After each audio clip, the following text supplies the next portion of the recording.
الله من الشيطان الرجيم. بسم الله الرحمن الرحيم. وإذ أخذ الله ميثاق النبيين لما آتيتكم من كتاب وحكمة وإذ أخذ الله ميثاق النبيين لما آتيتكم من كتاب وحكمة ثم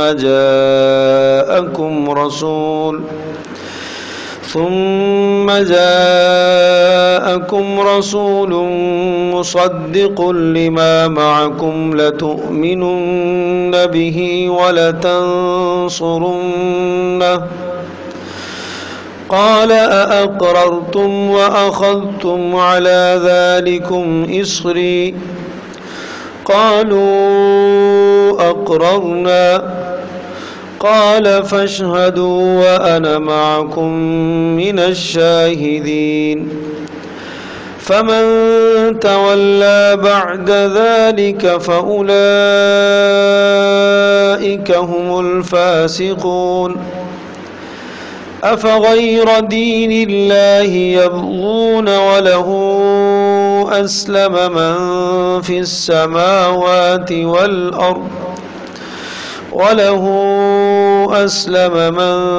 السماوات والأرض طوعا وكرها وإليه يرجعون. قل آمنا بالله وما أنزل علينا وما أنزل على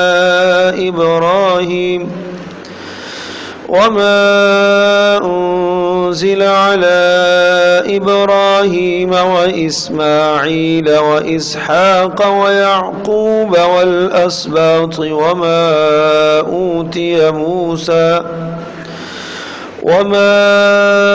أوتي موسى وعيسى والنبيون من ربهم لا نفرق بين أحد منهم ونحن له مسلمون.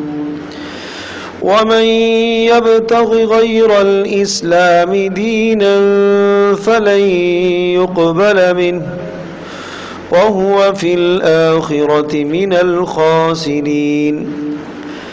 كيف يهدي الله قوما كفروا بعد إيمانهم وشهدوا أن الرسول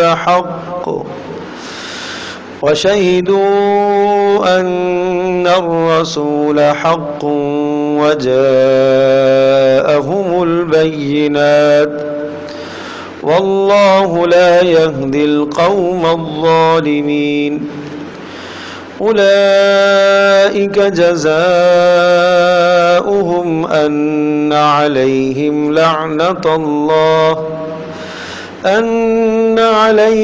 لعنة الله والملائكة والناس أجمعين خالدين فيها لا يخفف عنهم العذاب ولا هم ينظرون إلا الذين تابوا من بعد ذلك وأصلحوا فإن الله غفور رحيم. إن الذين كفروا بعد إيمانهم ثم ازدادوا كفرا لن تقبل توبتهم وأولئك هم الضالون. إن الذين كفروا وماتوا وهم كفار فلن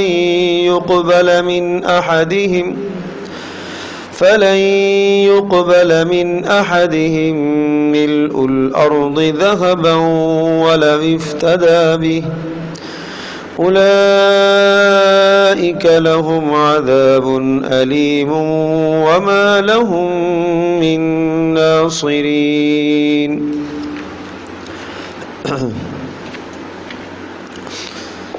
وَإِذْ أَخَذَ اللَّهُ مِيثَاقَ النَّبِيِّينَ. نبی پاک صلی اللہ تعالی علیہ وسلم کی عمومی بعثت اور رسالت کا بیان اور اسلام کی طرف دعوت اور سورت کے مضمون کا دوبارہ سے اعادہ.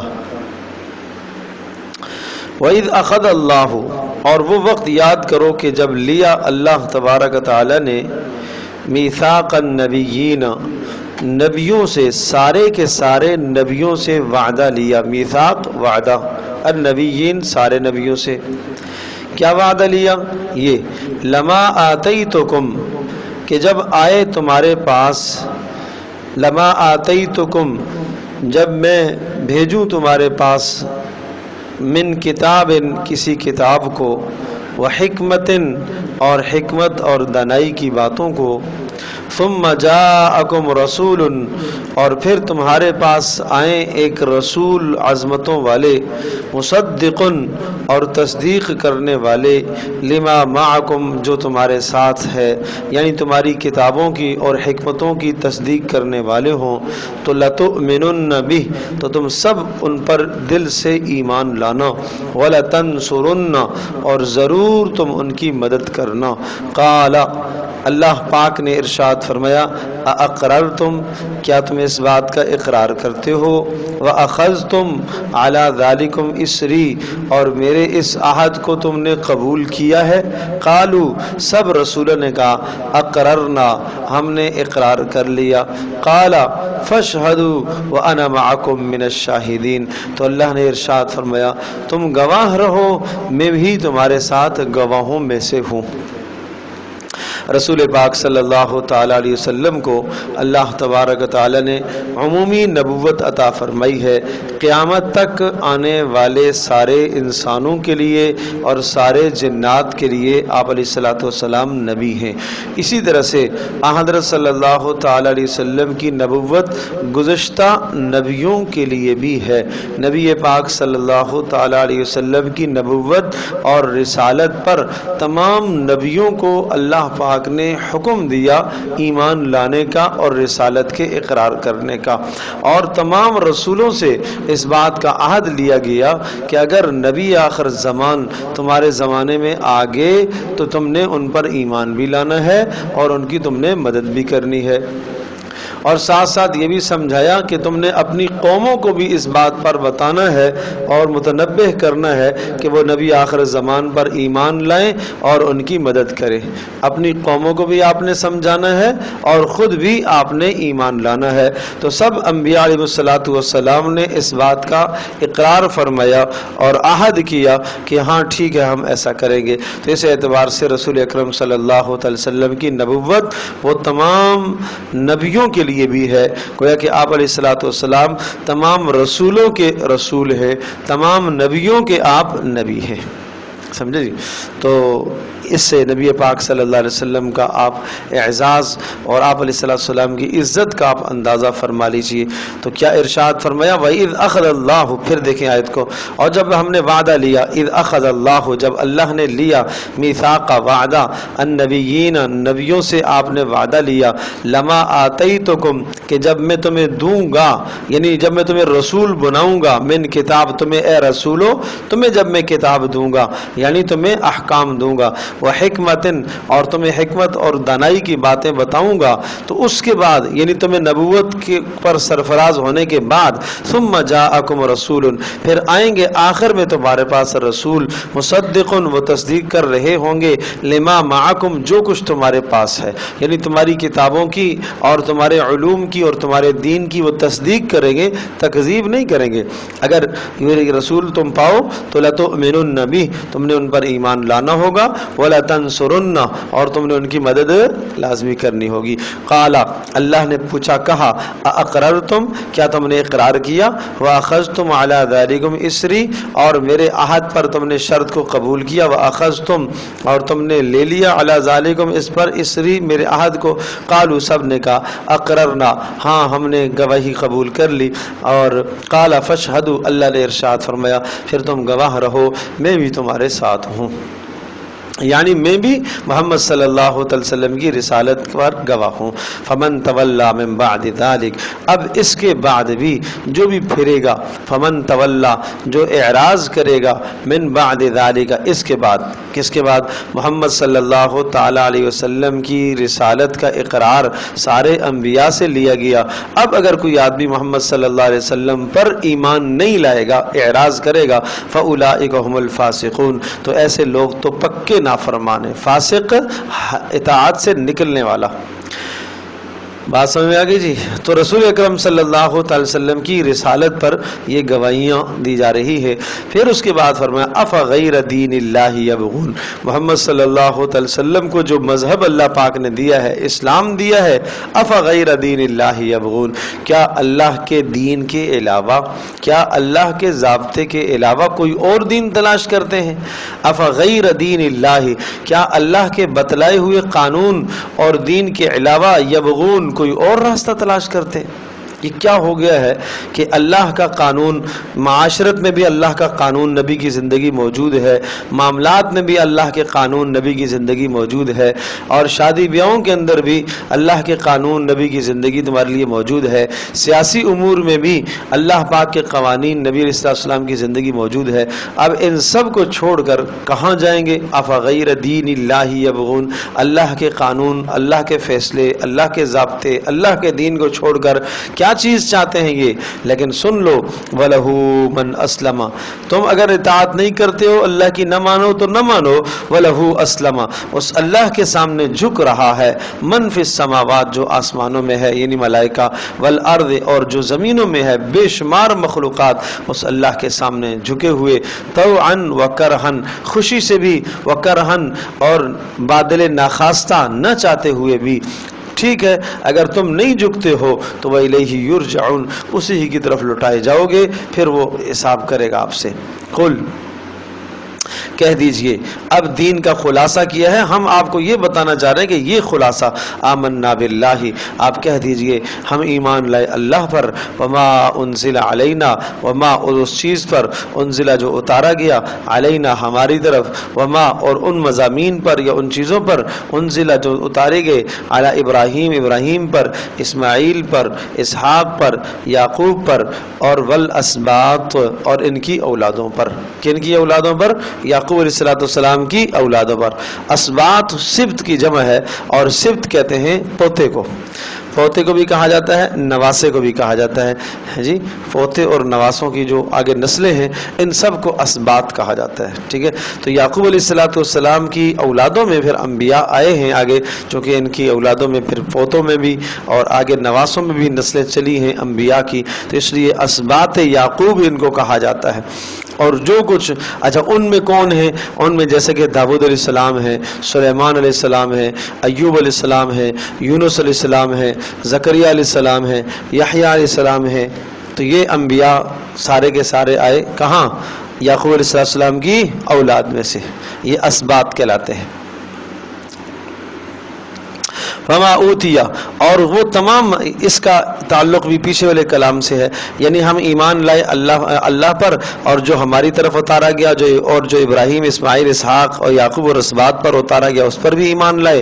فما اوتیا اور جو کچھ دیا گیا موسیٰ علیہ السلام کو اس پر بھی ہم ایمان رکھتے ہیں، اور عیسیٰ کو جو دیا گیا اس پر بھی ہم ایمان رکھتے ہیں۔ موسیٰ کو کیا دیا گیا؟ یعنی کتاب بھی دی گئی اور معجزات بھی۔ عیسیٰ کو کیا دیا گیا؟ کتاب بھی اور معجزات بھی۔ والنبیون اور سارے نبیوں کو جو دیا گیا ہے ان سب کو جو دیا گیا ان سب پر ہم ایمان رکھتے ہیں، من ربہم اپنے پروردگار کی طرف سے وہ سارے نبی اور رسول آئے ہیں، لا نفرق ہم فرق نہیں کرتے، بین احد منہم ان میں سے کسی کے درمیان میں، ونحن لہ مسلمون اور ہم سب کے سب ان رسول اللہ کے سامنے جھکنے والے ہیں، ونحن لہ اور ہم سب کے سب اس اللہ کے سامنے مسلمون جھکنے والے ہیں، ومن یبتغی غیر الاسلام دینا فلن يقبل منه۔ اب جب آپ کو بتایا گیا کہ رسول اکرم صلی اللہ علیہ وسلم کی رسالت کو سارے رسولوں نے مانا ہے، سارے انبیاء نے مانا ہے، اور پھر اس دین کے علاوہ تم کس دین کو اختیار کرو گے؟ آسمان و زمین میں ساری مخلوقات اللہ کی فرما بردار ہے، تو اب قانون سنو، ومن یبتغی غیر الاسلام دینا، ومن یبتغی ومن اور جو شخص یبتغی چاہے گا، یبتغی چاہے گا غیر الاسلام اسلام کے علاوہ دینن کسی اور مذہب کو، فلن یقبل منہ فلن ہرگز نہیں یقبل قبول کیا جائے گا منہ اس سے۔ اسلام کے علاوہ اب کسی اور مذہب کو کوئی چاہتا ہے، یہودیت کو چاہتا ہے، نصرانیت کو چاہتا ہے، مجوسیت کو چاہتا ہے، کسی بھی دنیا کے مذہب کو اب کوئی چاہے گا تو اب قبول نہیں کیا جائے گا، اس لیے کہ تمام کے تمام آسمانی مذاہب وہ سب کے سب منسوخ ہو چکے۔ وَهُوَ فِي الْآخِرَةِ مِنَ الْخَاسِرِينَ اور ایسا شخص آخرت میں بڑے نقصان میں ہوگا، خسارے میں ہوگا۔ کیف یہدی اللہ قوما کفروا بعد ایمانہم کیسے اللہ پاک رہنمائی کر سکتا ہے، کیف یہدی اللہ قوما کیسے اللہ رہنمائی دے گا، قوما ایسی قوم کو کفروا بعد ایمانہم جنہوں نے کفر کیا ایمان لانے کے بعد، یعنی مسلمان ہو گئے اور مسلمان ہونے کے بعد انہوں نے کفر کیا۔ مراد کیا ہے کہ پہلے انہوں نے دین موسوی کو مانا اور دین عیسوی کو انہوں نے تسلیم کیا، اس کے بعد محمد صلی اللہ علیہ وسلم کے دین کا انکار کیا انہوں نے، تو کیسے یہ مسلمان ہو سکتے ہیں؟ کیسے اللہ پاک انہیں ہدایت دے سکتا ہے؟ وشہیدوا اور اس بات کے یہ گواہ بھی ہیں ان الرسول حق کہ محمد صلی اللہ علیہ وسلم اللہ کے رسول برحق ہیں، وجاءہم البینات اور ان کے پاس دلائل بھی آ چکے، اسلام کی حقانیت کے دلائل۔ بینات سے مراد یہاں پر کیا ہے؟ اسلام کے حق ہونے کے دلائل ان کے پاس آ چکے، پھر بھی ایمان نہیں لائے۔ واللہ لا یہدی القوم الظالمین ایسے لوگوں کو پھر اللہ پاک ہدایت نہیں دیا کرتا، یہ ظالم ہیں، یہ ظلم کرنے والے ہیں۔ کیوں ظلم کرنے والے ہیں؟ کہ حق سے منہ موڑنا، جان کر بھی تسلیم نہ کرنا، یہ تو سراسر ظلم ہے۔ اولئک جزاؤہم ان کو سزا کیا ہوگی، اولئک جزاؤہم بے شک ایسے لوگوں کا بدلہ، ان علیہم لعنت اللہ ان پر اللہ پاک کی لعنت ہو، والملائکۃ اور سارے کے سارے فرشتوں کی، والناس اور سارے لوگوں کی ان پر لعنت ہو، اجمعین سب کی، سمجھے؟ تو ایسے لوگوں پر لعنت ہو سب کی طرف سے، خالدین فیہا ہمیشہ ہمیشہ رہیں گے اس میں، کس میں؟ اس لعنت میں ہمیشہ پڑے رہیں گے، اللہ کے غضب میں۔ لا یخفف عنہم العذاب اور ان سے عذاب ہلکا نہیں کیا جائے گا، وہم لا ینظرون اور نہ ان کو مہلت دی جائے گی۔ ہاں الا الذین تابوا اگر وہ توبہ کر لی انہوں نے، تو ارتداد سے مرتد ہونے سے توبہ کر لی، الا الذین تابوا اگر انہوں نے توبہ کر لی، من بعد ذالک اس کفر کے بعد، من بعد ذالک اس کفر کے بعد جس کا تذکرہ پیچھے آیا، واصلحوا اور پھر انہوں نے اپنے آپ کو سنوار لیا، یعنی اخلاص پیدا کر لیا، منافقت سے توبہ کر لی، فإن اللہ غفور الرحیم اللہ پاک بخشنے والا مہربان ہے۔ ان الذین کفروا بے شک وہ لوگ جنہوں نے کفر کیا، بعد ایمانہم ایمان لانے کے بعد، ایمان لانے کے بعد کی بات وہی ہے، کیا مطلب؟ بولو بھائی،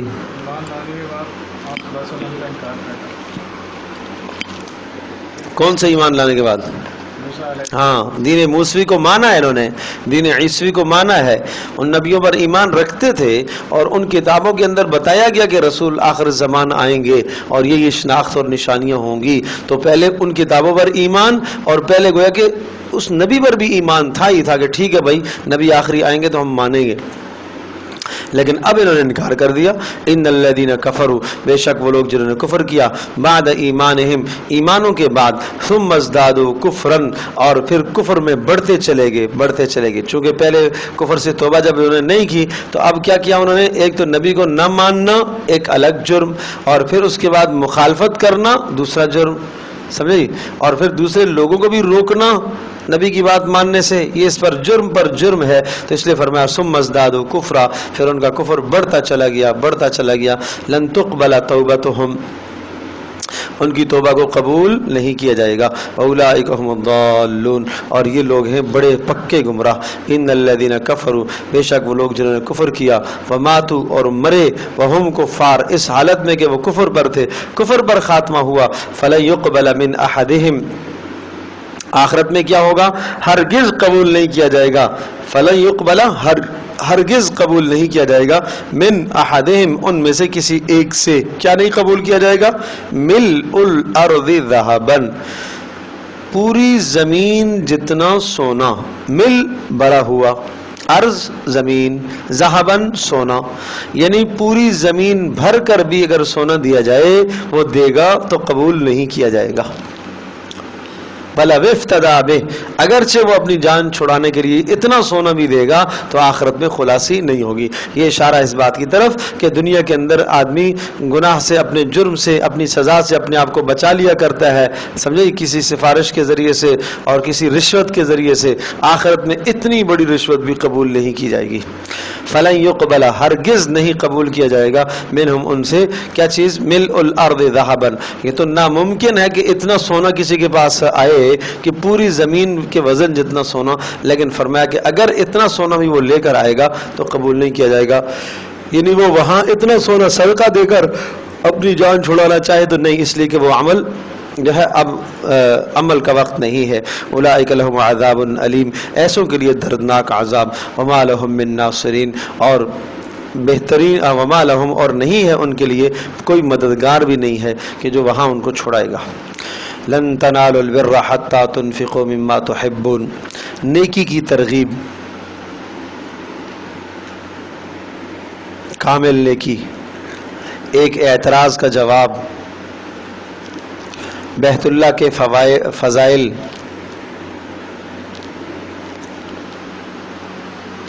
اہل کتاب کو تنبیہ، مسلمانوں کو تنبیہ. یہ باتیں اس رکوع میں. پہلی بات کیا ہے؟ کامل نیکی. دیکھو ذرا،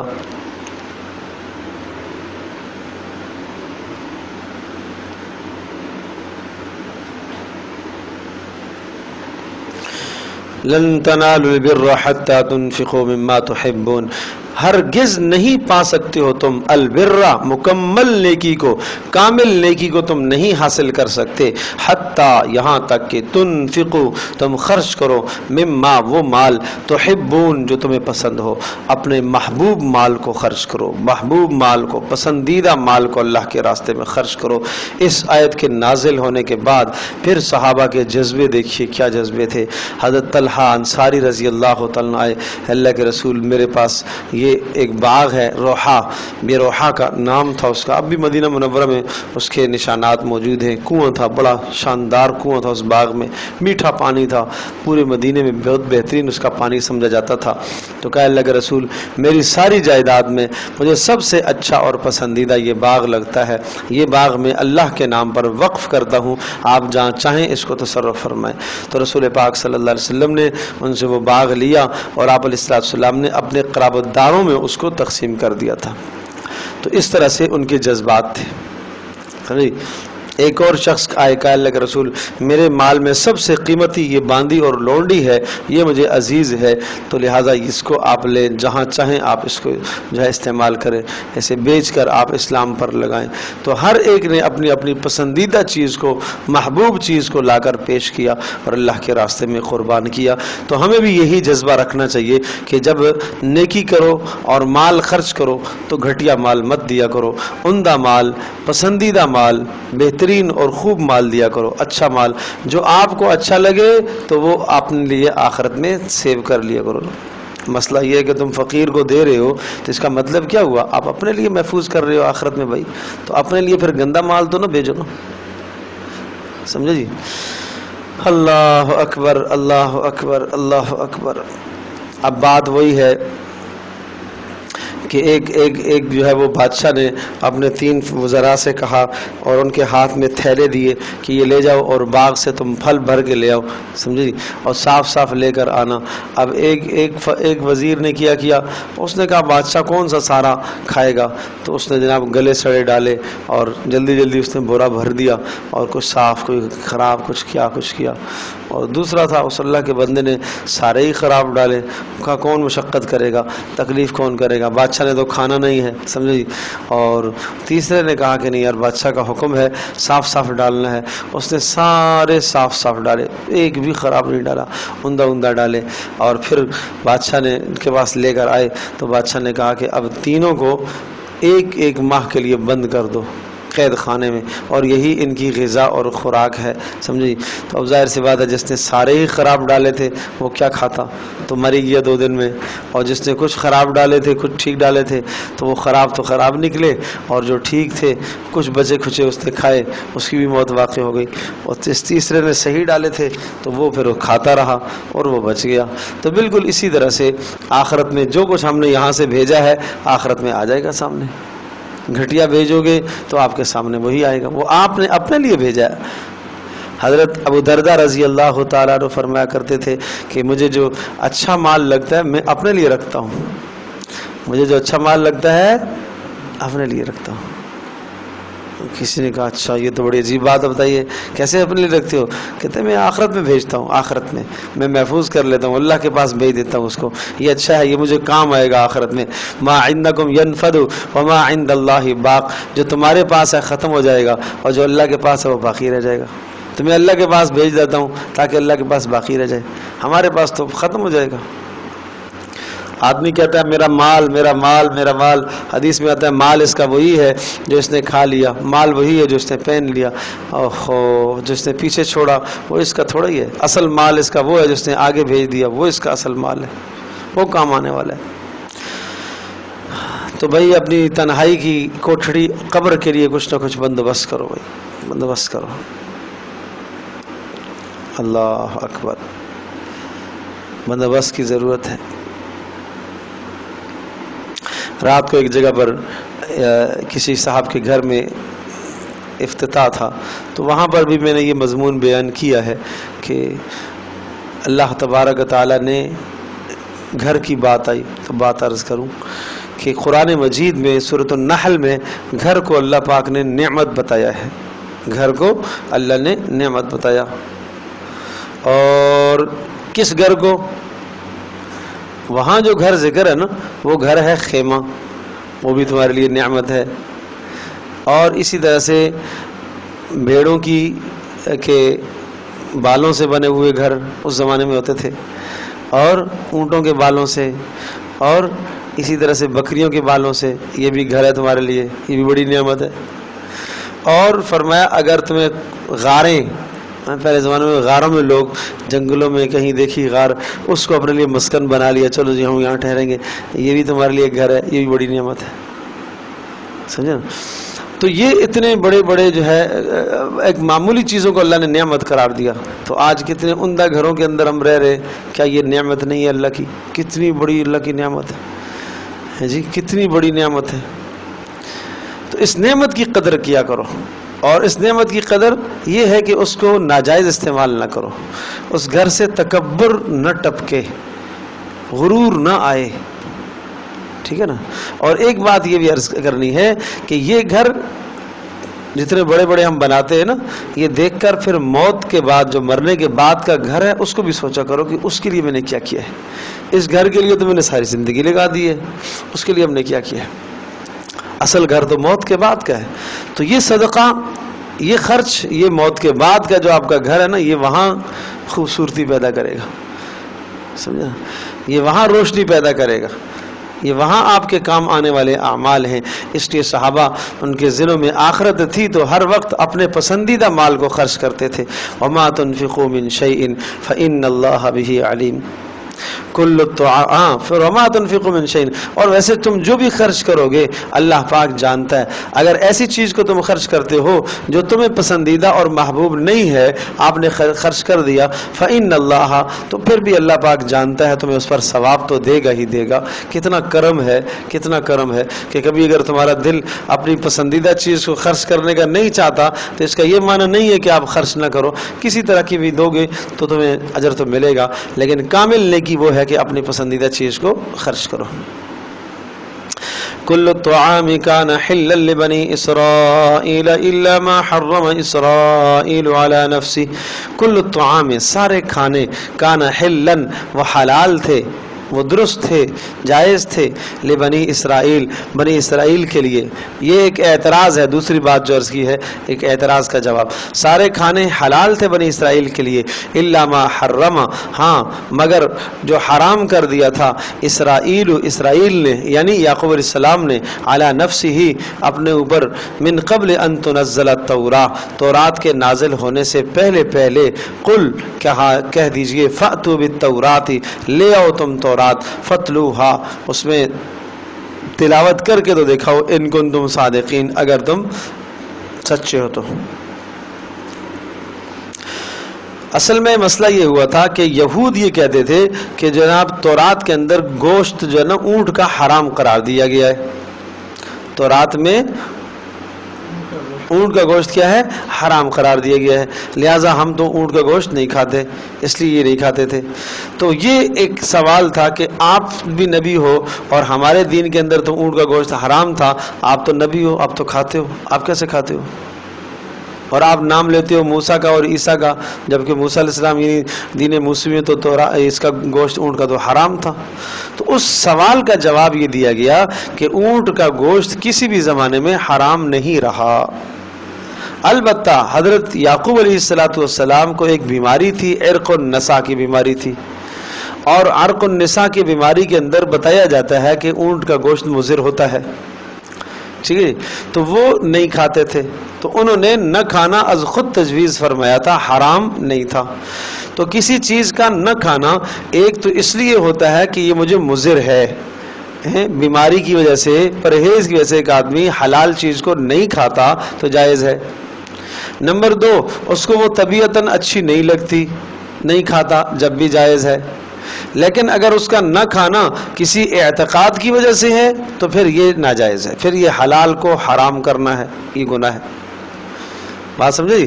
ایک آدمی بڑے کا گوشت نہیں کھاتا جی، اس کو جو ہے وہ درست نہیں لگتا، اس کے مزاج میں موافق نہیں آتا تو ٹھیک ہے، نہ کھائے، کوئی حرج نہیں ہے. یا ایک آدمی کو اونٹ کا گوشت جو ہے وہ پسند نہیں ہے، نہیں کھاتا، کوئی حرج نہیں ہے، منع نہیں ہے. لیکن ایک آدمی اونٹ کا گوشت یا کسی حلال جانور کا گوشت اس لیے نہیں کھاتا کہ نہیں بھائی یہ تو صحیح نہیں ہے، یہ صحیح نہیں ہے، اعتقاد ہے اس کا کہ جناب یہ حرام ہے، اس قسم کا اعتقاد رکھ کے کرتا ہے تو پھر یہ گناہ ہے، یہ حلال کو حرام کرنا ہے. تو ارشاد فرمایا سارے کھانے حلال تھے بنی اسرائیل پر، یعنی سارے کھانوں سے مراد کہ جن کے بارے میں گفتگو ہو رہی ہے، ہاں سارے بنی اسرائیل کے لیے حلال تھے، الا ما حرم اسرائیل، مگر جو حرام کر دیا تھا خود اسرائیل نے. اسرائیل سے مراد کون ہے؟ یعقوب علیہ السلام. اسرا کا معنی ہے عبد، ایل اللہ، تو اسرائیل کا معنی ہے اللہ کا بندہ، اسرائیل کا معنی اللہ کا بندہ. انہوں نے خود حرام کر دیا، من قبل ان تنزل التوراۃ، تورات کے نازل ہونے سے پہلے پہلے خود ہی انہوں نے اپنے اوپر کھانا منع کر دیا تھا. قل، اگر آپ یہ کہتے ہو کہ تورات میں ہے تو کہا فأتوا بالتوراۃ، لے آؤ تورات، فتلوہا ان کنتم صادقین، اگر تم سچ بولتے ہو تو لے آؤ. فمن افترى على الله الكذب من بعد ذلك فاولئک هم الظالمون. فمن افترى، بس جس شخص نے جھوٹ بولا، جھوٹ باندھا، علی اللہ، اللہ پر، فمن افترى، جس نے گھڑ لیا، علی اللہ، اللہ پر، الکذب، جھوٹ کو، من بعد ذالک، اس وضاحت کے بعد، فاولئک هم الظالمون، تو وہ کیا سمجھا جائے گا؟ ظالم سمجھا جائے گا. قل، کہہ دیجئے صدق اللہ، اللہ نے سچ فرمایا، جو کچھ پیچھے مضامین آئے ہیں اللہ کے بیان کردہ سچ ہیں. فاتبعوا ملت ابراہیم حنیفا، لہذا اتباع کرو ملت ابراہیمی کی، ابراہیم علیہ السلام کے دین کی اتباع کرو، حنیفاً، جو سب سے یکسو ہونے والے تھے، وما کان من المشرکین، اور وہ مشرکوں میں سے نہ تھے. ان اول بیت وضع للناس، بیت اللہ کے فضائل، یہ ایک اور سوال بھی کہہ لیجئے اور بیت اللہ کے فضائل بھی کہہ لیجئے۔ سوال یہ تھا کہ یہ لوگ کہتے تھے کہ بیت المقدس سب سے قدیمی گھر ہے دنیا میں، یہود کہتے تھے کہ بیت المقدس جو ہے وہ سب سے پرانی عبادت گاہ ہے، تو اس کے جواب میں کہا نہیں، ان اول بیت، سب سے پہلا وہ گھر وضع للناس، جس کو وضع کیا گیا ہے لوگوں کے لیے کہ لوگ اس میں اللہ کی بندگی کریں، ان اول بیت، پہلا وہ گھر وضع جس کو مقرر کیا گیا ہے کہ لوگ بندگی کریں، للذی ببکہ، وہ گھر ہے جو مکہ میں ہے۔ بکہ یہ مکہ کا نام ہے، اور بھی بہت سارے نام ہیں، ام القریٰ بھی مکہ کو کہتے ہیں، مکہ بھی کہتے ہیں، بکہ بھی کہتے ہیں، بکہ با کے ساتھ، اور بکہ کا معنی ہے گردن توڑنا، اور چونکہ یہاں سب کی گردنیں آ کے جھک جاتی ہیں اس لیے اس کو بکہ کہتے ہیں۔ مبارکن، اور یہ گھر بابرکت ہے، وہدن، اور اسی طرح سے ہدایت اور رہنمائی ہے جہان والوں کے لیے، فیہ آیاتن، اور اس میں نشانیاں ہیں، فیہ آیات، سب سے پہلے یہ آدم علیہ السلام نے بیت اللہ کو تعمیر فرمایا تھا اللہ پاک کے حکم سے، اور بعض نے کہا اس سے پہلے ملائکہ نے تعمیر کیا تھا۔ یوں کہہ لیجئے کہ زمین کے پیدا ہونے کا آغاز اور زمین کی تخلیق ہی یہیں سے ہوئی ہے، پانی کے اوپر ایک بلبلہ سا اٹھا اور بیت اللہ جہاں پر ہے، اور پھر یہاں سے وہ پوری دنیا میں پھیلتا چلا گیا اور زمین بن گئی، والارض بعد ذلك دحاها، اس طرح سے اللہ پاک نے زمین کو پھیلایا، ایک جگہ سے اوپر اٹھی اور پھر وہ چاروں طرف پھیلتی چلی گئی، اس لیے یہ پوری دنیا کا وسط بھی کہلاتا ہے، جغرافیائی اعتبار سے پوری دنیا کا وسط اور قلب بھی کہلاتا ہے بیت اللہ۔ اور پھر جو ہے نوح السلام کے زمانے میں جب طوفان آیا تو یہ مٹ گیا تھا، اس کے آثار ختم ہو گئے تھے، حجر اسود بھی مٹ گیا تھا، اس کے آثار ختم ہو گئے تھے، اور پھر اس کے بعد حضرت ابراہیم علیہ السلام کو اللہ پاک نے دوبارہ حکم دیا، حضرت جبریل علیہ السلام آئے اور انہوں نے بیت اللہ کی نشاندہی فرمائی تھی، اور انہوں نے بیت اللہ کے بارے میں بنیادیں بتائی کہ یہاں آپ اس کو تعمیر فرمائیں، تو ابراہیم علیہ السلام نے تعمیر فرمایا تھا۔ یہ مستطیل تھا، لمبا تھا، لمبائی کی شکل تھی، اور پھر ابراہیم علیہ السلام نے ایسے تعمیر فرمایا، اور پھر اس کے بعد مختلف ادوار میں تعمیر ہوتا رہا، تو پھر قریش نے ایک بار تعمیر فرمایا، آپ علیہ السلام کی نبوت اور بعثت سے پہلے کی بات ہے، آپ علیہ السلام کا بچپنا تھا، اس وقت انہوں نے یہ عہد کیا کہ خالص اور پاک مال اس میں لگائیں گے، حرام مال کوئی نہ لے کر آئے، تو پاک اور حلال مال کم پڑ گیا تو حتیم کا حصہ انہوں نے باہر چھوڑ دیا، ٹھیک ہے جی، حتیم کا حصہ باہر چھوڑ دیا انہوں نے، اور وہ بھی گویا کہ بیت اللہ کا حصہ ہی ہے۔ تو یہ ایک اللہ پاک کی حکمت بھی تھی اس چھوڑنے کی قیامت تک، کہ جس آدمی کو تمنا ہو بیت اللہ کے اندر نماز پڑھنے کی، اگر وہ حتیم کے اندر نماز پڑھ لیتا ہے تو کیا ہو جائے گا، ایسا جیسے کہ اس نے بیت اللہ کے اندر نماز پڑھ لی۔ اور مزے کی بات، حتیم کے اندر اگر تم نماز پڑھو، کسی بھی طرف رخ کر کے نماز پڑھو، جب بھی ہو جائے گی، لیکن اگرچہ ہم رخ ادھر ہی کرتے ہیں بیت اللہ کی طرف ہی، لیکن چونکہ وہ اندر ہے، جیسے بیت اللہ کے اندر کسی بھی طرف رخ کر کے نماز پڑھو ہو جائے گی، اس طرح سے یہاں پہ بھی ہو جائے گی، سمجھے جی۔ تو پھر اس کے بعد جو ہے نبی علیہ السلام نے ارشاد فرمایا تھا کہ میری چاہت ہے کہ میں بیت اللہ کو ابراہیمی بنیادوں پر لے کر آؤں، لیکن یہ خطرہ ہے کہ لوگ فتنے میں پڑ جائیں گے، تو پھر نہیں کیا۔ پھر حضرت عبداللہ بن زبیر رضی اللہ تعالیٰ عنہ نے اپنے دور سلطنت میں ایسا کیا تھا کہ ابراہیمی بنیادوں پر لے کر آئے اسے، لیکن پھر حجاج بن یوسف نے ڈھا کر دوبارہ سے وہ قریش والی بنیادوں پر کر دیا، حتیم باہر کر دی۔ اور پھر اس کے بعد امام مالک رحمۃ اللہ علیہ کے زمانے کی بات ہے، پھر جو ہے وہ اموی خلفاء نے یہ چاہا کہ ہم اس کو پھر ابراہیمی بنیادوں پر لے کر آئیں، جیسا کہ نبی علیہ السلام کی چاہت تھی، تو امام مالک رحمۃ اللہ علیہ نے منع فرمایا کہ اب ہر بادشاہ آ کے اس کا مذاق اڑائے گا، بس اس کو رہنے دو۔ اب اس وقت سے اب تک اسی طرح سے ہے، سمجھے جی۔ تو اب تو مربع شکل ہے اس کی چونکہ، لیکن ہے یہ لمبا ہے، مستطیل ہے۔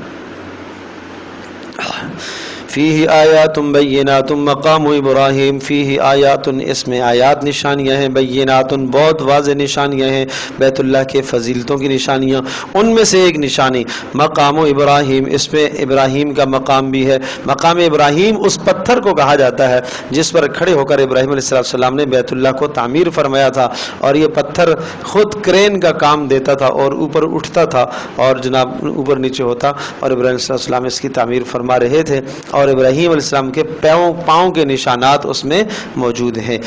تو اب آج لوگ جاتے ہیں وہاں اس کی زیارت کرتے ہیں، زیارت کرنا چاہیے اور باعث برکت ہے، اور مقام ابراہیم خود باعث برکت ہے، لیکن اس کو چومنا یا اس کی جو باہر اس کے خول لگا ہوا ہے اس خول کو چومنا اور اس کو برکت کے لیے مس کرنا یہ جائز نہیں ہے، یہ بدعات کے زمرے میں آتا ہے۔ اور پھر وہاں 2 رکعت نماز نفل پڑھے جاتے ہیں مقام ابراہیم کے، اس کا یہ بھی معنی نہیں ہے کہ بالکل آپ ساتھ مل کر پڑھیں، کہیں بھی پورے حرم میں پڑھ گئے تو وہ ادا ہو جائیں گے مقام ابراہیم کے نفل۔ اور مقام ابراہیم پر نفل پڑھنے کے بعد پھر 2 جو ہے وہ خوب دعائیں کی جاتی ہیں، اس وقت آدمی کی دعائیں قبول ہوتی ہیں۔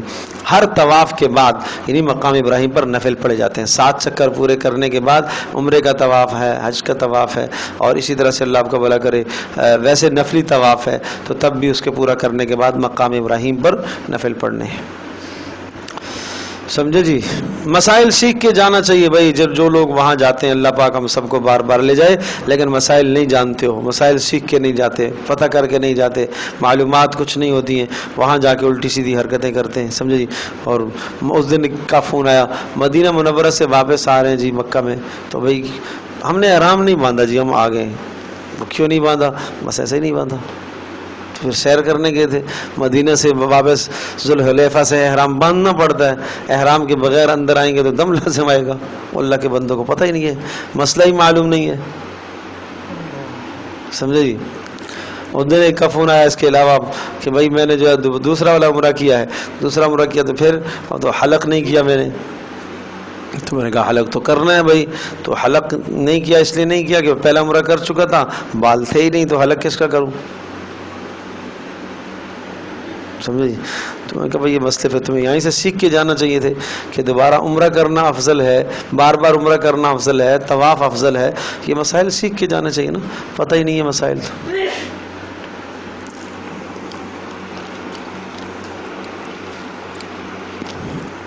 آج کے زمانے میں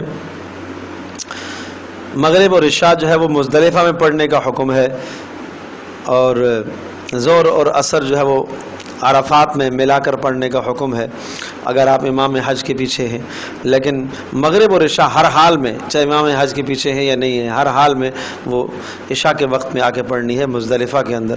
اور راستے میں مغرب کا ٹائم ہو گیا ہے، پڑھ رہے ہیں، ارے سمجھا کے تھک گئے، بھائی نہیں ہوتی ہے، وہ کہتے ہو جاتی ہے، بھائی نہیں ہوتی، بھائی نہیں پڑھو، یا وہاں جا کے نہیں نماز قضا ہو جائے گی، وہاں پہنچیں گے تو قضا ہو جائے گی۔ بھائی آج حکم ہے، آج یہی حکم ہے، دین تو نام ہی اطاعت کا ہے نا، سمجھے؟ نفس کیا کہے، جی میں کیا آتا ہے، عقل میں کیا آتا ہے، عقل تو یہی کہہ رہی ہے کہ نماز کا ٹائم نکل رہا ہے، کہا نہیں آج حکم یہ ہے کہ آج نہیں پڑھنی، سمجھے؟ تو جس کے حکم پر وقت پر پڑھتے تھے آج اسی کا حکم ہے کہ نہیں آج وہاں جا کے پڑھنی ہے، بھائی تو اسی کی اطاعت ہے، اللہ کی اطاعت ہے۔ ومن دخلہ کان آمنا ومن دخلہ، اور فرمایا جو آدمی داخل ہو گیا حرم کے اندر کان آمنا، اس کو امن مل جائے گا، مطلب اس کے ساتھ کسی قسم کا تعرض نہ کیا جائے، اس کو نہ چھیڑا جائے، جانوروں کو بھی نہ چھیڑا جائے۔ وَلِلَّهِ عَلَى النَّاسِ حِجُّ الْبَيْتِ، اور فرمایا اللہ کے لیے ہے، لوگوں کے ذمہ ہے حج البیت، حج البیت بیت اللہ کا حج کرنا، یعنی اتنی عظیم الشان عبادت ہے کہ سب کے سب وہاں جائیں اور جا کے بیت اللہ کا حج کریں، لیکن پھر فرمایا اچھا سارے نہ جا سکتے ہوں تو من استطاع الیہ سبیلا، جو آدمی استطاعت رکھتا ہو اس کی طرف راستے کی، یعنی آنے اور جانے کا خرچ اس کے پاس موجود ہو، وہاں جتنا وقت رہے گا اس کا خرچ بھی رہے، اور جتنا عرصہ اپنے گھر سے غائب رہے گا اس کا بھی خرچ ہو اس کے پاس، تو اس آدمی پر حج فرض ہے، اس کو حج کرنا ہے۔ عورت کے لیے ایک اضافی چیز ہے کہ ساتھ محرم کا خرچ بھی موجود ہو، ایک محرم بھی ہو، محرم کے بغیر نہیں جائے گی، سمجھے؟ جو لوگ گھر میں رہ جاتے ہیں ان کو خرچ دے کے جانا چاہیے، ہاں دے کے جانا چاہیے، بالکل گھر والوں کو خرچ دے کے جانا چاہیے، لیکن بات وہی ہے نا کہ خرچ ضرورت کے خواہشات والا خرچ نہیں نا، ضرورت کا خرچ دینا چاہیے، سمجھے؟ اب ایک آدمی اگر اس وقت جو ہے سرکار سے جو ہے وہ جتنے کا حج ہو رہا ہے اتنی استطاعت اگر اس کے پاس ہے تو اس پر حج فرض ہے، وہ جائے، سمجھے؟ اللہ اکبر۔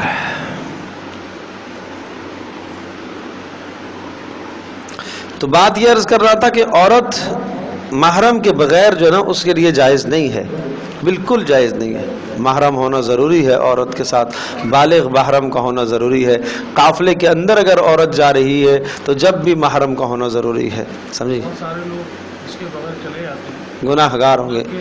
گناہ ہوگا، حج تو ہو ہی جائے گا لیکن اس کا گناہ ہے، سخت گناہ ہے. عمرے پہ بھی اسی طرح سے بہت سارے ایسی خواتین ہیں جن کا بیٹا وہاں ہے، اگر سعودیہ میں ہے، جدہ میں ہے، مکہ میں ہے، تو یہاں سے ایسے یہاں سے جہاز پہ بیٹھا دیتے ہیں، تو یہ جائز نہیں ہے ایسا کرنا.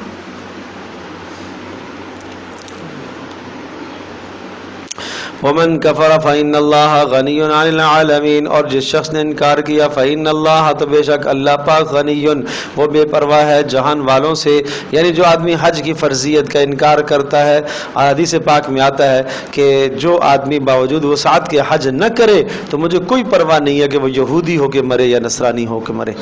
قل یا اہل الکتاب، کہہ دیجئے اے اہل کتاب، لم تکفرون بآیات اللہ، تم کیوں انکار کرتے ہو اللہ کی نشانیوں کا. واللہ شہید، اللہ پاک گواہ ہے، علی ما تعملون، جو تم اعمال کرتے ہو. قل، کہہ دیجئے یا اہل الکتاب، یہ اہل کتاب کو تنبیہ ہے، یا اہل الکتاب، اے اہل کتاب، لم تصدون، کیوں تم روکتے ہو، عن سبیل اللہ، اللہ کے راستے سے، من، اور شخص کو، آمن، جو ایمان لایا ہے، تبغونہا عوجا، کہ تم تلاش کرتے ہو کجی، دین میں عیب تلاش کرتے ہو، وانتم شہداء، اور تم اس بات پر خود گواہ بھی ہو. وما اللہ بغافل عما تعملون، اور اللہ پاک غافل نہیں ہے تمہارے اعمال سے. ایمان والوں کو تنبیہ، یا ایھا الذین آمنوا، اے ایمان والو، ان تطیعوا فریقا، ان تطیعوا، اگر تطیعوا اطاعت کی تم نے، ان تطیعوا، اگر تم اطاعت کرو، فریقا، ایک جماعت کی، من الذین اوتوا الکتاب، اہل کتاب میں سے کسی کی بھی تم اطاعت کرو گے تو یاد رکھنا، یردوکم، تمہیں پھیر دیں گے، بعد ایمانکم، تمہارے ایمان لانے کے بعد تمہیں پھیر دیں گے، کافرین، کفر کی طرف، کہ تم کفر کی طرف آ جاؤ گے، ایمان لانے کے بعد تم کفر کر بیٹھو گے.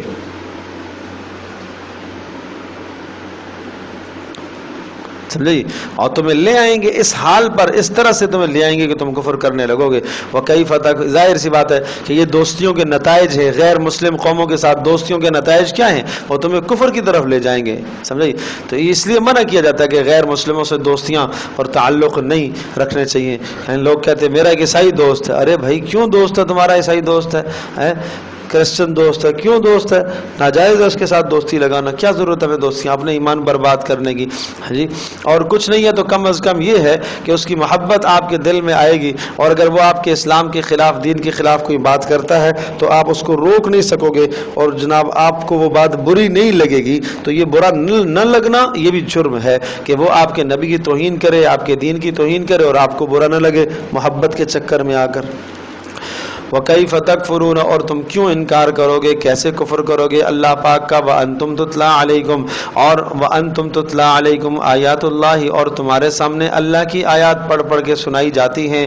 وَفِيكُمْ رَسُولُ، اور تمہارے درمیان رسول پاک صلی اللہ علیہ وسلم بھی موجود ہیں، ان کی زندگی بھی موجود ہے. وَمَنْ يَعْتَصِمْ بِاللَّهِ، اور جو شخص اپنے ایمان کو پکا کر لیتا ہے اللہ پر، فقد ہدیٰ، اس کی رہنمائی ہو گئی ہے، اِلَى صِرَاطٍ مستقیم، سیدھے راستے کی طرف. یا ایھا الذین آمنوا، اے ایمان والو، اتقوا اللہ، اللہ سے ڈر اختیار کرو، حق تقاتہ، جیسا کہ ڈرنے کا حق ہے، جیسا کہ ڈرنے کا حق ہے. جس جگہ پر اللہ نے جانے کا حکم دیا وہاں سے اللہ تمہیں غائب نہ پائے، اور جہاں سے اللہ نے تمہیں روکا وہاں اللہ تمہیں موجود نہ پائے، تو یہ اللہ سے ڈرنے کا حق ہے. یہ دو باتیں. وَلَا تَمُوتُنَّ إِلَّا وَأَنْتُمْ مُسْلِمُونَ، وَلَا تَمُوتُنَّ، اور تمہیں موت نہیں آنی چاہیے، الا مگر اس حال میں، وَأَنْتُمْ مُسْلِمُونَ، کہ تم مومن ہو، یعنی تمہارا خاتمہ ایمان پر ہونا چاہیے. یہ بڑی بات ہے، بڑی حسرت ہے کہ تمہارا خاتمہ ایمان پر ہو جائے. وَاعْتَصِمُوا بِحَبْلِ اللَّهِ جَمِيعًا، اب یہ کیسے ہوگا، اللہ کا ڈر کیسے حاصل ہوگا، اور اسی طرح سے تمہارا خاتمہ ایمان پر کیسے ہوگا.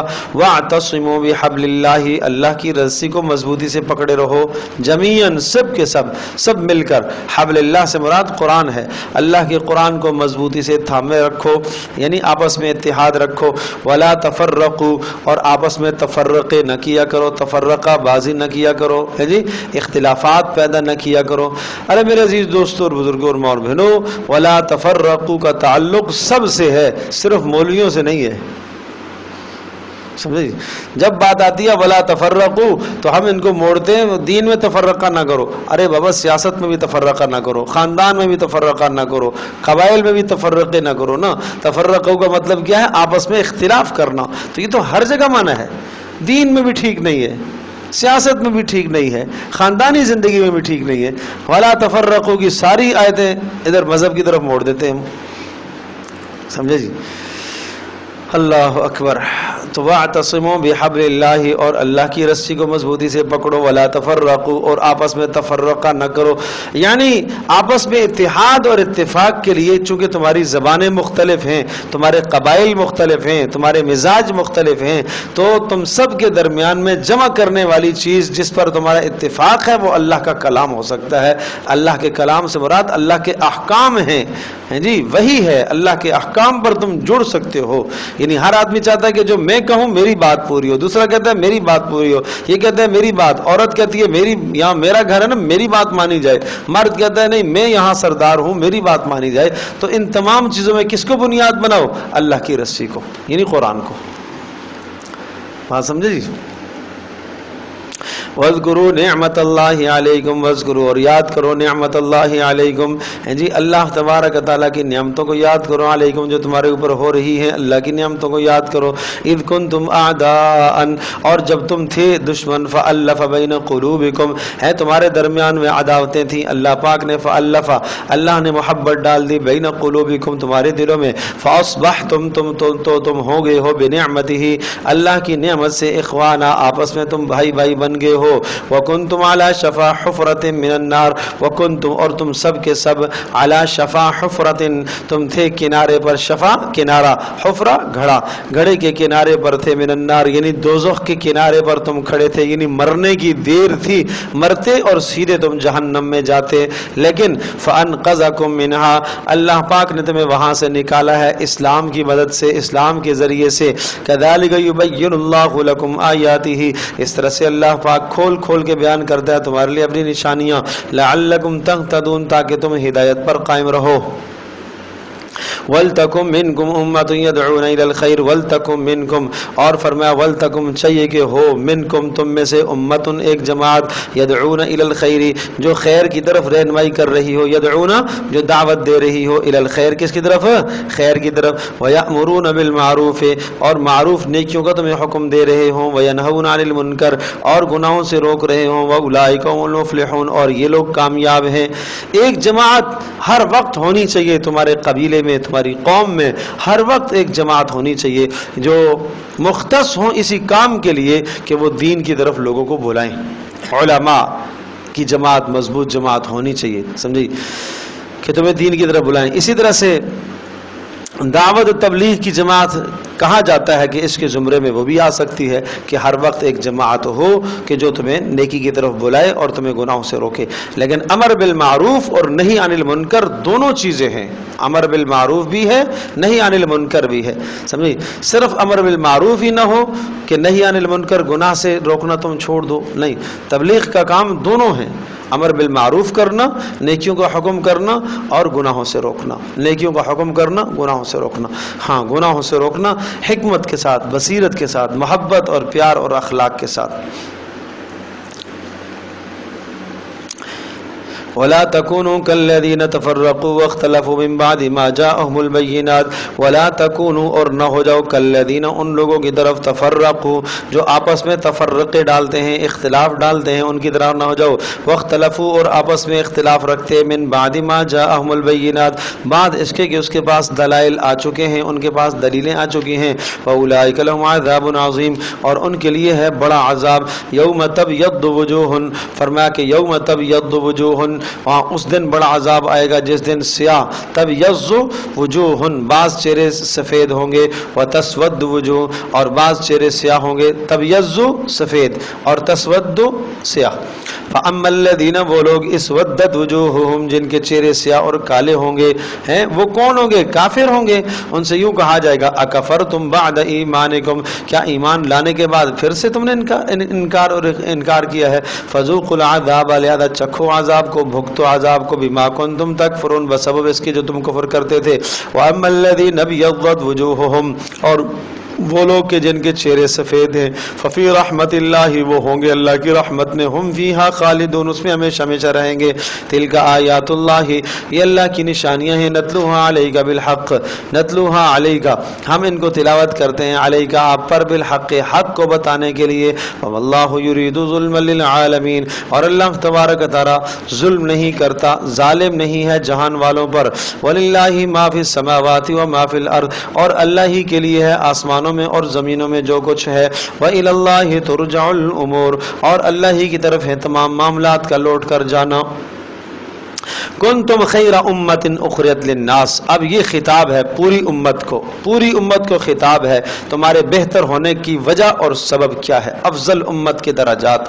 کنتم خیر امت، سب سے بہتر، کنتم تم ہو، خیر امت تمام امتوں میں سب سے بہتر امت، اخرجت مقرر کر دیے گئے ہو، للناس لوگوں کی بھلائی کے لیے، لوگوں کو فائدہ پہنچانے کے لیے، لہٰذا تمہیں فائدہ پہنچانا چاہیے، تم خیر جب ہو جب لوگوں کو فائدہ پہنچاؤ، دوسروں کا بھلا سوچو، دوسروں کی دنیا کو بھی سوچو، آخرت کو بھی۔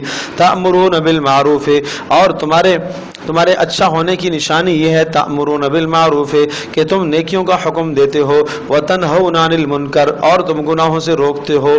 یہ خبر تو دی جا رہی ہے لیکن خبر بمعنی امر کے ہے، معنی یہ کہ تم نے حکم کرنا ہے نیکیوں کا اور گناہوں سے روکنا ہے تمہیں، وتؤمنون باللہ، اور تمہیں اللہ پر ایمان لانا ہے، سمجھے جی؟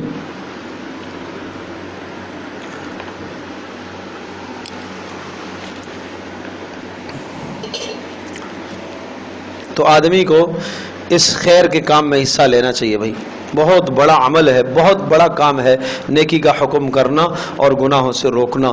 گزشتہ انبیاء علیہ السلام کا فریضہ تھا، وہ نیکیوں کا حکم کرتے تھے اور گناہوں سے روکتے تھے۔ امت کا کوئی فرد آج اگر اس فریضے کو لیتا ہے تو بہت بڑا اجر پائے گا، سمجھے؟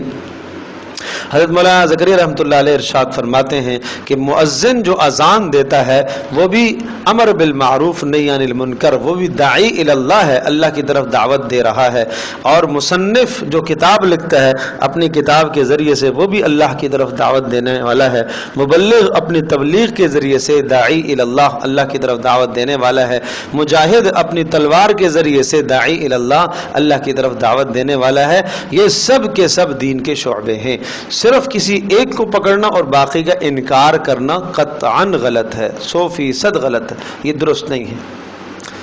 ایک آدمی تہجد کی نماز نہیں پڑھتا، اچھا بھائی ٹھیک ہے نہیں پڑھتا، لیکن اگر وہ نہ پڑھنے کے ساتھ ساتھ تہجد کا انکار بھی کرتا ہے، نہیں ہے تہجد کی کوئی نماز نہیں ہے، ظہر کے بعد نفل نہیں پڑھنے چاہیے جی، عصر سے پہلے 4 سنتیں نہیں پڑھنی چاہیے، ٹھیک ہے۔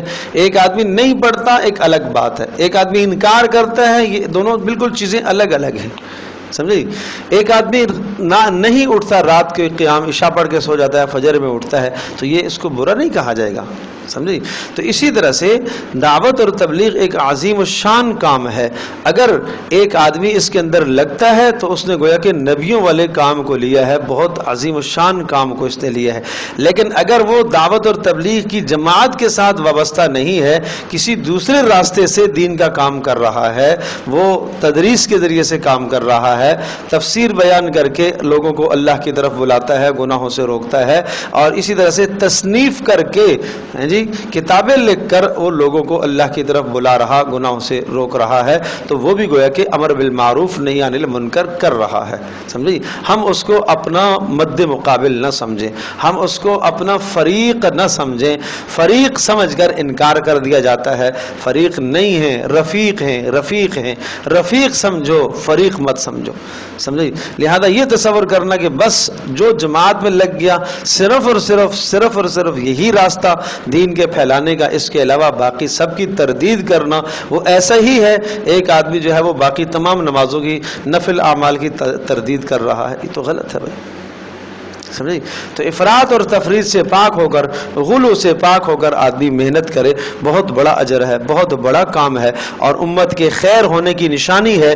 جب تک اس کے اندر یہ بات رہے گی تو انشاءاللہ یہ امت خیر پر رہے گی۔ حضرت مولانا یاس نور اللہ مرقدہ، اللہ نے ان سے جو کام لیا اور پوری دنیا کے اندر اللہ پاک نے ان سے کام لیا اور ان کی جماعتیں پوری دنیا کے اندر نکلی ہیں، یہ ایک فرد کی سوچ ہے، لیکن ہیں تو وہ عالم، سمجھے. اور ہمیشہ ان کی کوشش یہی ہوتی تھی کہ میں آپ کو ایک قصہ سناتا ہوں. حضرت مولانا اشرف علی تھانوی رحمۃ اللہ علیہ، دیکھو آج اگر ہم اس چیز سے ہٹ گئے نا، اگر آج ہم ہٹیں گے ان ضابطوں اور اصولوں سے جو حضرت مولانا الیاس رحمۃ اللہ علیہ نے وضع کیے تھے، تو پھر ہمارے اندر خیر نہیں رہے گی. تو تھانہ بہن میں ایک مرتبہ ایک جماعت گئی. حضرت تھانوی رحمۃ اللہ علیہ کی خانقاہ تھی، خانقاہ کے پاس میں ایک جماعت گئی. تو وہاں جماعت جب گئی تو حضرت مولانا تھانوی رحمۃ اللہ علیہ نے مولانا ظفر احمد عثمانی صاحب کو بھیجا کہ جاؤ دیکھو یہ لوگ کیا کرتے ہیں، یہ مولانا الیاس نے کوئی جماعت بھیجی ہے اور یہ کیا کرتے ہیں. چنانچہ مولانا ظفر صاحب گئے، ان کے ساتھ گشت میں شریک ہوئے اور شریک ہو کر اور ساری باتیں ان کے سنتے رہے، ان کا بیان سنتے رہے. تو آ کے حضرت کو بتایا کہ یہ باتیں کہتے ہیں وہ لوگ، اللہ کی بات کرتے ہیں، آخرت کی بات کرتے ہیں، نماز کی بات کرتے ہیں، سمجھے، علم کی بات کرتے ہیں، یہی باتیں کہتے ہیں وہ لوگ. مسئلہ میں نے ان سے پوچھا، مسئلہ نہیں بتاتے تھے. ٹھیک ہے جی. تو پھر مولانا تھانوی رحمۃ اللہ علیہ نے کہا کہ بلاؤ ان کو میرے پاس لے آؤ. تو سارے بلا لیے. تو سامنے جب بیٹھے تو 10-12 لوگ تھے. تو حضرت تھانوی رحمۃ اللہ علیہ نے ان سے پھر سوال پوچھے کہ مولانا الیاس کیا کہتے ہیں آپ کو؟ کہا یوں کہتے ہیں، یہ کہتے ہیں، یہ تبلیغ بتاتے ہیں، یہ بتاتے ہیں. اچھا جی، ساری باتیں پوچھی. تو پھر حضرت تھانوی رحمۃ اللہ علیہ نے کچھ مسائل ان سے پوچھے کہ یہ مسئلہ بتاؤ. انہوں نے کہا نہیں، مسئلہ تو علماء بتاتے ہیں، ہمیں تو نہیں آتا. پھر دوسرا مسئلہ کہ نہیں، مسئلہ تو ہم نہیں بتاتے، یہ تو علماء بتاتے ہیں. تیسرا مسئلہ.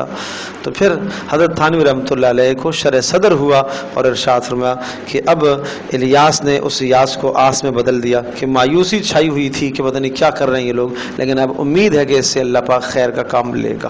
یہ حضرت تھانوی رحمۃ اللہ علیہ کے الفاظ ہیں. سمجھے جی. تو آج لوگوں کو اعتراض ہوتا ہے تبلیغی جماعت پر، یہ بھی غلط ہے، بالکل غلط ہے، اعتراض نہیں ہونا چاہیے.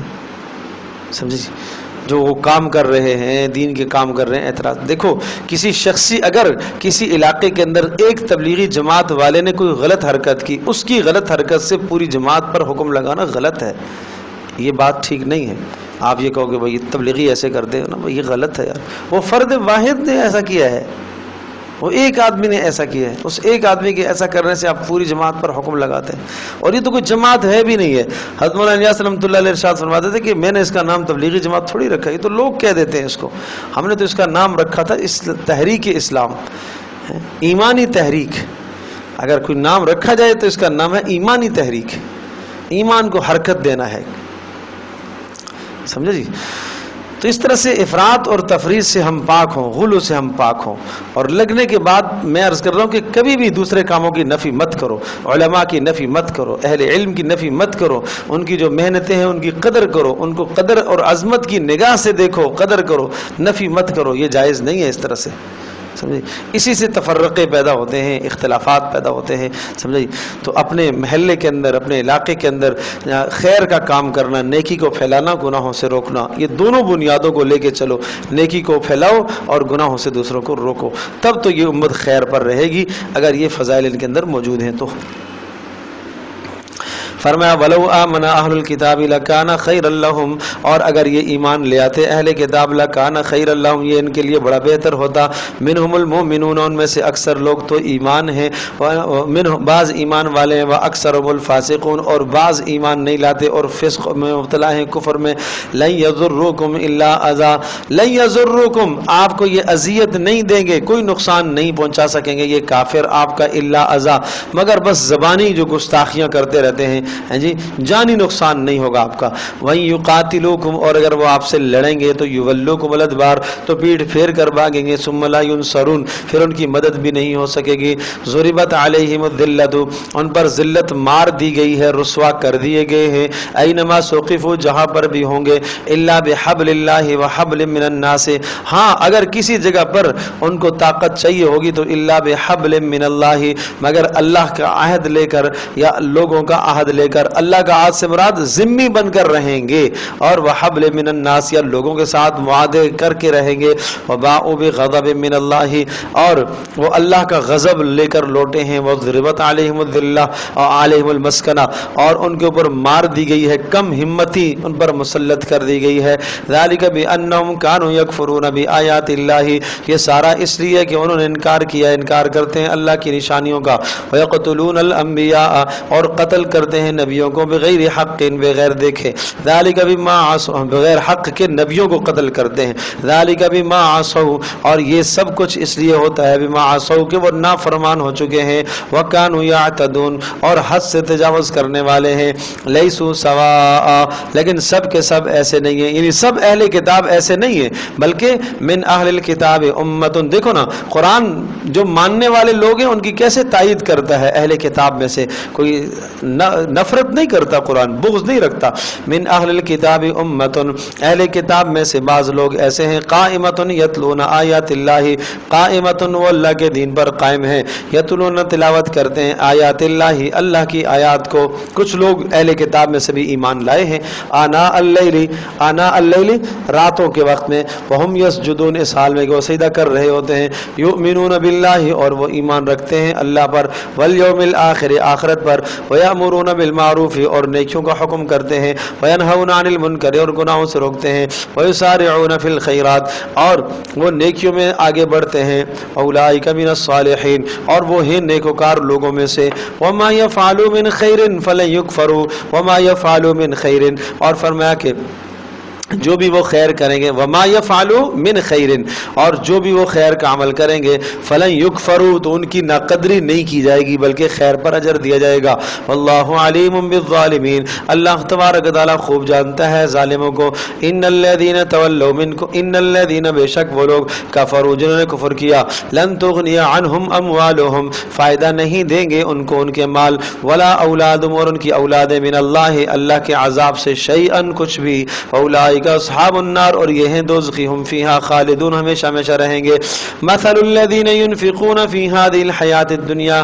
کمثل ریح، مثال ان لوگوں کی جنہوں نے خرچ تو کیا ہے لیکن شرک کیا ہے خرچ کے اندر، نہیں سمجھے جی، خرچ میں ریاکاری کی ہے، مثل الذین، مثال ان لوگوں کی، ينفقون، جو خرچ کرتے ہیں، فی هذه الحیات الدنیا، صرف دنیا کے منافع کے لیے، دنیا میں شہرت پانے کے لیے خرچ کرتے ہیں، ان کی مثال کمثل ریح، اس ہوا کی طرح ہے، فیہا سر، کہ جس ہوا کے اندر تیز اور اولے ہوں، فیہا سر، اور اس میں اولے بھی ہوں، اصابت حرث قوم، وہ اولے اور وہ سخت آندھی پہنچی ہو، حرث قوم، کسی قوم کی کھیتی کو، ظلموا، جنہوں نے ظلم کیا ہے، انفسهم، اپنی جانوں پر، فاہلکتہ، اور یہ ہوا اس کھیتی کو ہلاک کر دیتی ہے، تباہ کر دیتی ہے، مطلب یہ ہے کہ جس طرح سے دنیا میں ایک آدمی کی لہلاتی اور سرسبز کھیتی ہو، اچانک جو ہے اللہ کی طرف سے کوئی عذاب کی صورت آئے، اس کی ساری فصل تباہ ہو جائے،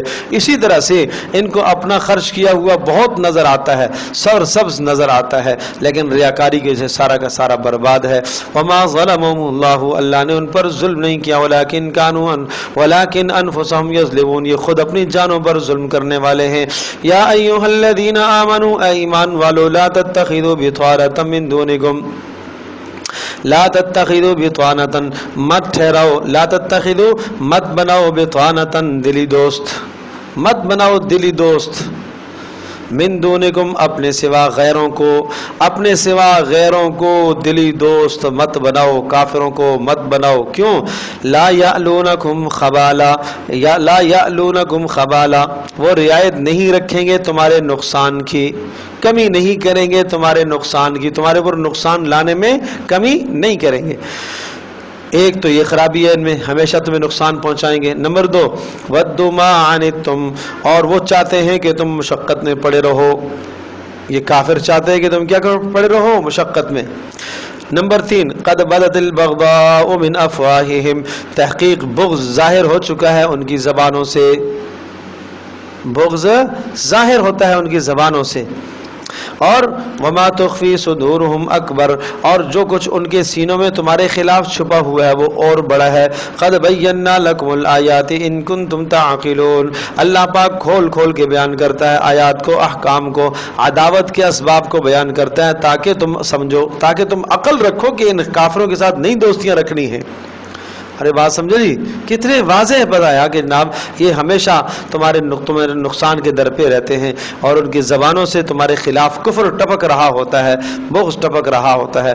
ہا انتم اولائی تحبونہم، ارے مسلمانوں کیا ہوا، ہا انتم اولائی تحبونہم، تم ان سے محبت کرتے ہو، ولا یحبونکم، لیکن یہ تم سے محبت نہیں کرتے، وتؤمنون بالکتاب کلہ، اور تم ان کی ساری کتابوں کو مانتے ہو، آسمانی کتابوں کو مانتے ہو اور ماننا بھی چاہیے، لیکن وہ تمہاری کتابوں پر ایمان نہیں لاتے، قرآن پر نہیں ایمان لاتے. وَإِذَا لَقُوكُمْ قَالُوا آمَنَّا، اور جب وہ تمہارے ساتھ ملتے ہیں تو کہتے ہیں ہم ایمان لائے، گٹھ جوڑ تمہارے ساتھ کرتے ہیں. وَإِذَا خَلَوْا، یعنی تمہارے ساتھ ہمدردی کرتے ہیں.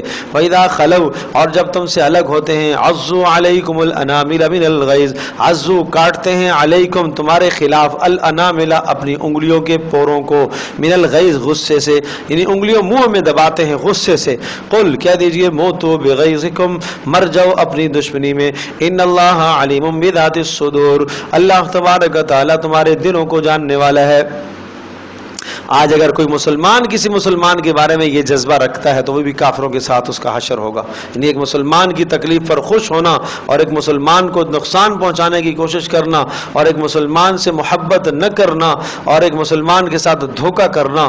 ان تمسسکم حسنۃ تسؤہم، ان کافروں کا یہ حال ہے. تمسسکم حسنۃ تسؤہم، اگر تمہیں کوئی اچھائی ملتی ہے، ان تمسسکم، اگر تمہیں پہنچتی ہے حسنۃ کوئی اچھائی، تسؤہم تو یہ پریشان ہو جاتے ہیں.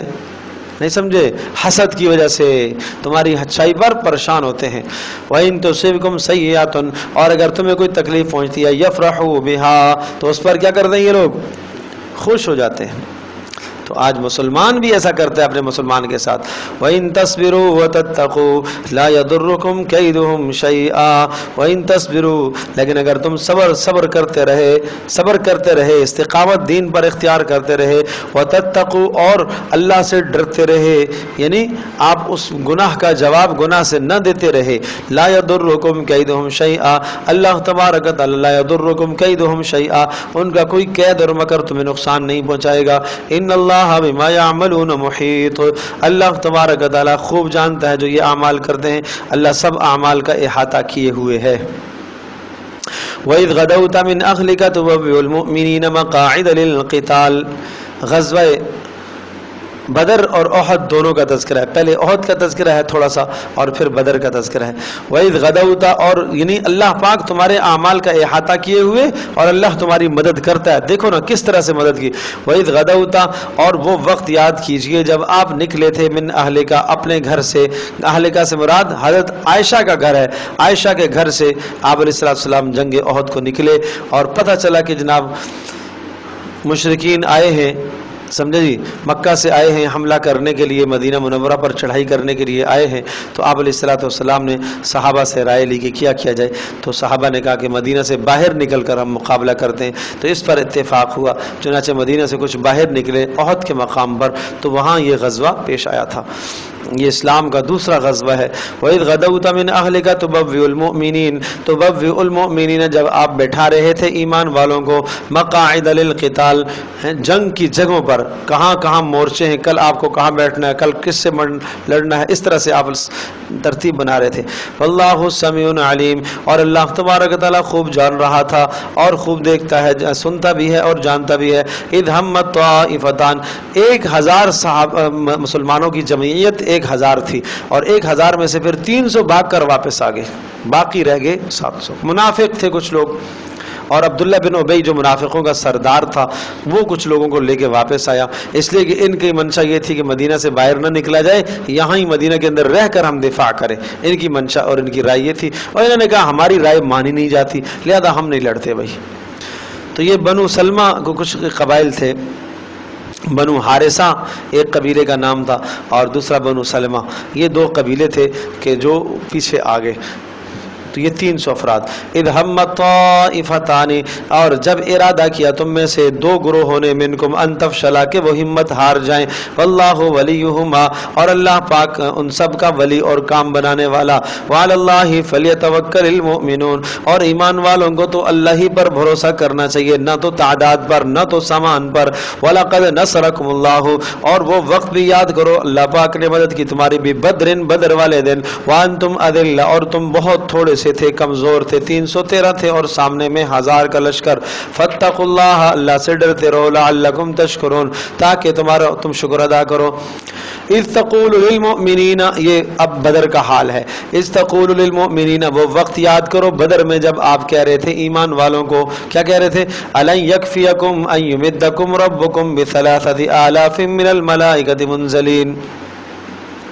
ایک خبر آئی، کفار نے یہ خبر اڑا دی جناب، سمجھی کہ 2000 کا لشکر آ رہا ہے اور اس کے پیچھے پیچھے 5000 کا لشکر آ رہا ہے. تو صحابہ تو پریشان ہو گئے، ہم تو رہ گئے صرف 313 ہیں، سمجھی. تو اس پر جو ہے اللہ پاک نے وعدہ دیے کہ اگر ان کا 3000 کا لشکر آیا تو ہم بھی تمہیں 3000 فرشتے دیں گے، اور اگر ان کا 5000 کا لشکر آیا تو پھر ہم بھی تمہیں 5000 کا لشکر دیں گے.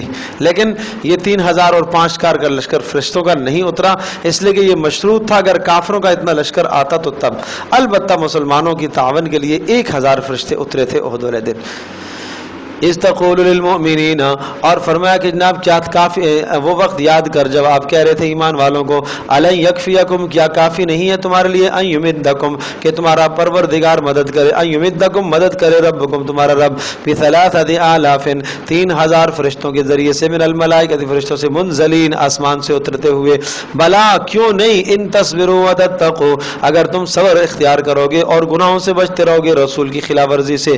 وَيَأْتُوكُم مِّن فَوْرِهِمْ هَٰذَا وَيَأْتُوكُم، اور یہ کافر اگر آ جائیں تمہارے پاس، من فورہم، اسی گھڑی میں، تو یمددکم ربکم، تمہارا پروردگار تمہاری مدد کرے گا، بخمسۃ آلاف، 5000 فرشتوں کے ذریعے سے، مصومین، جو زرہ پونچھ ہوں گے، جن وردیاں پہنے ہوئے فرشتے اتریں گے، تم غم نہیں کرو. ارے بات سمجھے جی؟ ہاں تو کتنے اترے تھے بولو؟ 1000 اترے تھے، لڑے ہیں 1000. وَمَا جَعَلَهُ اللَّهُ إِلَّا بُشْرَىٰ لَكُمْ وَلِتَطْمَئِنَّ قُلُوبُكُمْ بِهِ. اے اللہ تو بغیر فرشتوں کے بھی مدد کر سکتا ہے، کافروں کو ہرا سکتا ہے، کیوں اتارے ہیں؟ وَمَا جَعَلَهُ اللَّهُ إِلَّا بُشْرَىٰ، اور فرمایا نہیں بنایا ہے اللہ پاک نے فرشتوں کے نزول کو، اتارنے کو، إِلَّا بُشْرَىٰ لَكُمْ، مگر تمہارے لیے خوشخبریاں، تاکہ تمہیں سکون ہو جائے، محبت کے لیے، تاکہ تمہیں سکون ہو جائے اور تمہیں اجنبیت نہ لگے کہ ہم تھوڑے سے ہیں، یہ پریشان نہ ہو جاؤ.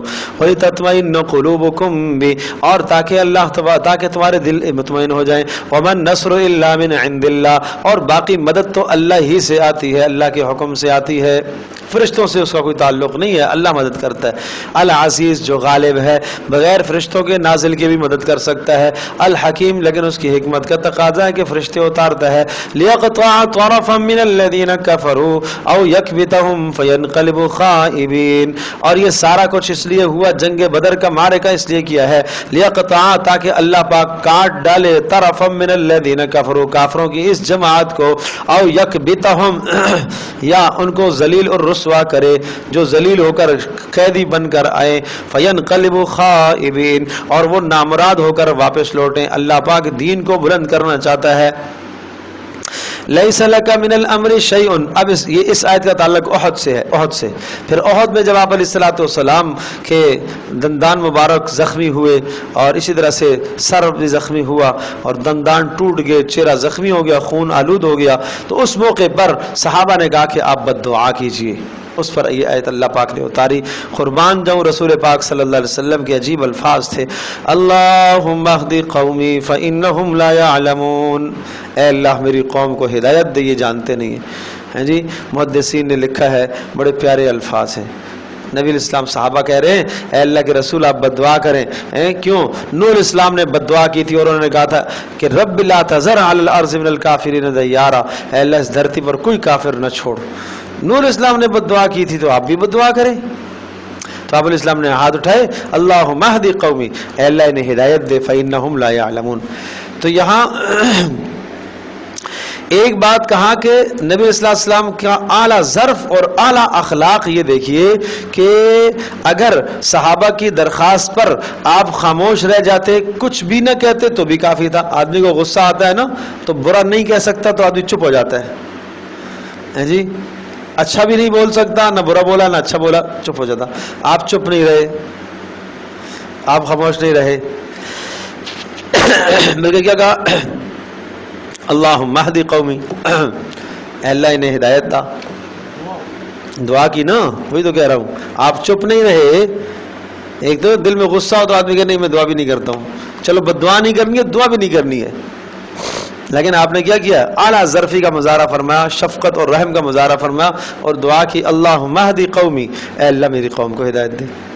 اور دوسری بات قومی کہہ کر آپ نے اشارہ اپنا تعلق بتایا، اے اللہ میری قوم تو ہے. اللہ کی رحمت کو طلب فرمایا، اللہ کی شفقت کو طلب فرمایا.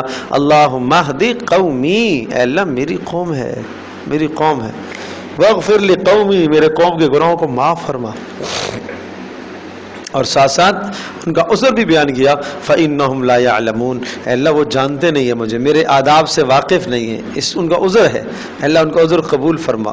حد درجے کے اخلاق، حد درجے کے اخلاق.